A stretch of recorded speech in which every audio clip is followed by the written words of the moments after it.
বাড়িতে হঠাৎ করে কোনো গেস্ট এসে গেলে এই নাস্তা রেসিপিটা আপনারা বানাতে পারেন খুবই সহজভাবে আর খুবই কম উপকরণে, বাড়িতে থাকা উপকরণ দিয়ে বানিয়ে ফেলতে পারবেন একেবারে মচমচে খাস্তা নাস্তা রেসিপি। এটা আপনারা টমেটো সস দিয়ে দিতে পারেন, খেতে কিন্তু খুবই ভালো লাগে। আসসালামু আলাইকুম মাই ইউটিউব ফ্যামিলি। দেশ বা দেশের বাইরে যে যেখানে আছেন সকলকে আমার সালাম। সকলে সুস্থ থাকুন, ভালো থাকুন আর নেক পথে চলুন, এই দোয়াই করি আল্লাহ পাকের কাছে। আর আপনারাও আমাদের জন্য দোয়া করবেন, আমরা যেন সুস্থ ও সবল থাকতে পারি আর নেক পথে চলতে পারি। ফ্রেন্ডস, আজকে খুবই ডেলিশিয়াস একটা নাস্তা রেসিপি নিয়ে এসেছি, যেটা আপনারা সন্ধ্যার সময় বানাতে পারেন।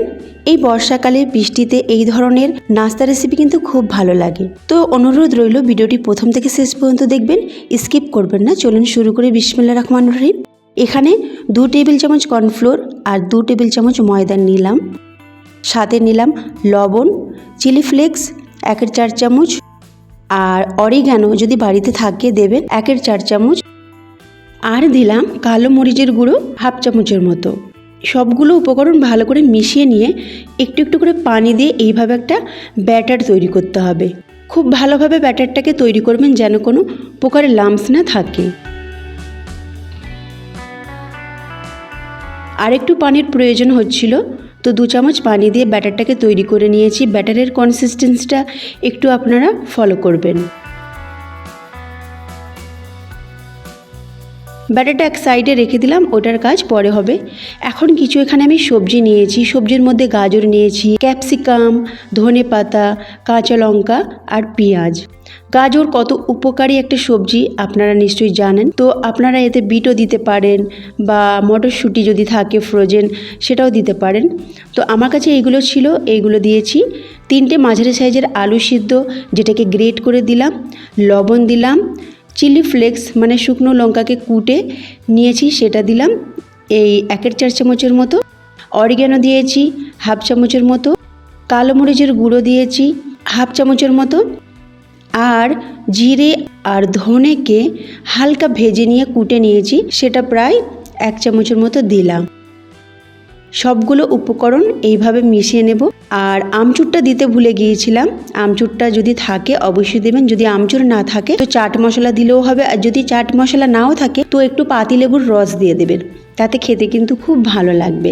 তো আমার কাছে আমচুর ছিল, 1 চামচ আমচুর পাউডার দিয়ে দিলাম। খুব ভালোভাবে এটাকে মিশিয়ে নিলাম। এবার এক সাইডে এটাকে সরিয়ে রাখবো।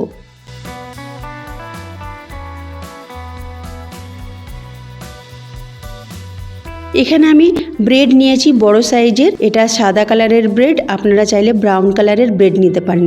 ব্রেড 2টো করে পিস নিয়ে আমি তার চারিধারটাকে কেটে নিয়েছি। দেখুন 2টো করে পিস এরকম আছে, চারিধারটাকে সমান করে কেটে নিয়েছি। আর যে বাড়তি অংশগুলো ছিল সেটাকে ব্রেড কাম করে নিয়েছি, মিক্সিতে পিষে আমি ব্রেড কাম করে নিয়েছি। ওই যে প্লেটটা দেখালাম ওই ব্রেড কামটা আমি বানিয়েছি বাড়িতেই। তো একটু হালকা করে ভেজে যদি আপনারা ডিবেতে ভরে রাখেন ব্রেড কাম কিন্তু খুব ভালো থাকবে। এবার পুরগুলো নিয়ে আমি 2টো ব্রেডে এইভাবে মাখিয়ে নিচ্ছি। খুব ভালোভাবে চারিদিকে পুরো ব্রেডের ওপরে ভরাট করে দিয়ে দেবেন। একটু পাতলা লেয়ার করবেন, খুব বেশি মোটা লেয়ার করবেন না, কারণ আমি দুটোকে জুড়বো। এবারে আমি এখানে চিজ নিয়েছি। চিজে প্রচুর পরিমাণে ক্যালসিয়াম রয়েছে, তো বাচ্চাদের জন্য চিজ কিন্তু খুবই ভালো, খুবই হেলদি খাবার একটা। তো চিজ যদি থাকে অপশনাল একদম, তো চিজ দিতে পারেন, না থাকলেও কোনো প্রবলেম নেই। আপনারা শুধু এই আলুর পুরটা দিয়ে বানাতে পারবেন, তাতেও খেতে কিন্তু খুবই ডেলিশিয়াস হয়। আমার কাছে চিজ ছিল তাই আমি দিলাম। আমি এখানে 2টো কিউব নেব, নিয়ে এইভাবে গ্রেট করে দিয়ে দেব। এখানে একটা কথা বলে দিই, যদি চিজ না থাকে বাড়িতে যদি পনির থাকে পনিরও দিতে পারেন, আর তা না হলে দুধ থাকলে দুধের ছানা কাটিয়েও দিতে পারেন। অনেক ক্ষেত্রে বাচ্চাদের দেখা যায় যে তারা দুধ খায় না, দুধ খাওয়াটা খুবই দরকার বাচ্চাদের ক্ষেত্রে। তো দুধ না খেলে এইভাবে ছানা বানিয়ে আপনারা খাবারের মধ্যে দিলেও তারা কিন্তু খাবে মজার সাথে, আর পুষ্টিও যাবে। আর আমি এটা ডিপ ফ্রাই করব, আমি আগে থেকে বলে দিচ্ছি। তো আপনারা চাইলে এটা স্যালো ফ্রাইও করতে পারেন, অল্প তেল দিয়ে সামান্য ভেজে নিতে পারেন, ঠিক আছে। তো এদিকে আমি যে ব্যাটারটা তৈরি করেছি সেটা নিয়ে নিলাম, আর মাঝখানে চিজ দিয়ে আমি 2টো ব্রেডকে ভালো করে চেপে নিয়ে 3টে টুকরো করেছি। দেখতে পাচ্ছেন 3টে লম্বালম্বি টুকরো করেছি। আপনারা আপনাদের পছন্দ মতো শেপ দিতে পারেন, আপনারা ট্রায়াঙ্গেল শেপও দিতে পারেন, মাঝখান থেকে কেটে নিতে পারেন। আমি এরকম করেছি। এবার ব্যাটারে ডুবিয়ে দিয়ে ব্রেড কাম যে বানিয়ে রেখেছিলাম সেই ব্রেড কাম মাখিয়ে নিলাম, নিয়ে আমি প্লেটে নিয়ে নিয়েছি। দেখুন আপাতত আমি এই কটাই করলাম। এবার আগে থেকে তেল গরম করতে দিয়েছি, তেলটা মোটামুটি গরম করে নিয়েছি। তারপরে এটা মিডিয়াম টু লো আঁচে এটাকে ভাজবেন, কখনো হাই করবেন না, তা নাহলে তাড়াতাড়ি কালার এসে যাবে। আর ভিতরে যে আমি সবজিগুলো দিয়েছি, সবজিগুলো তো আমি কাঁচা দিয়েছি, তো সেগুলো কাঁচা রয়ে যাবে, খেতে ভালো লাগবে না। তো এটা হালকা আঁচে আস্তে আস্তে করে ভাজবেন। আর এটা এইভাবে ভাজলে এটা খুবই খাস্তা হবে, মচমচে হবে, আর ভিতর থেকেও চিজটাও গলে যাবে, সবজিগুলো মোটামুটি নরম হয়ে যাবে, আর খেতেও কিন্তু খুব ভালো লাগবে।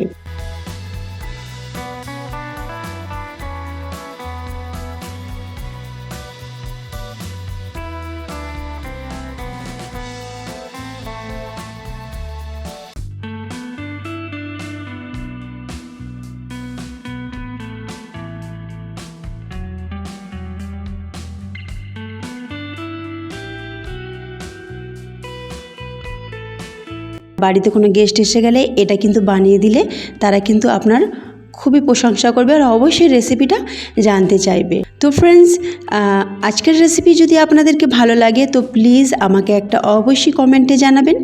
ভালো না লাগলেও কমেন্ট করবেন, হ্যাঁ কেমন লেগেছে সেটা অবশ্যই আমার সাথে শেয়ার করবেন। তার সাথে একটা লাইক অবশ্যই করবেন। আপনারা অবশ্যই জানেন একটা ভিডিও বানাতে প্রচুর পরিশ্রম করতে হয়, তো প্লিজ একটা লাইক করবেন।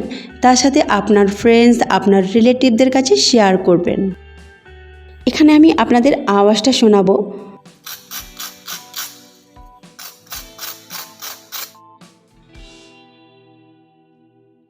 শুনলেন তো?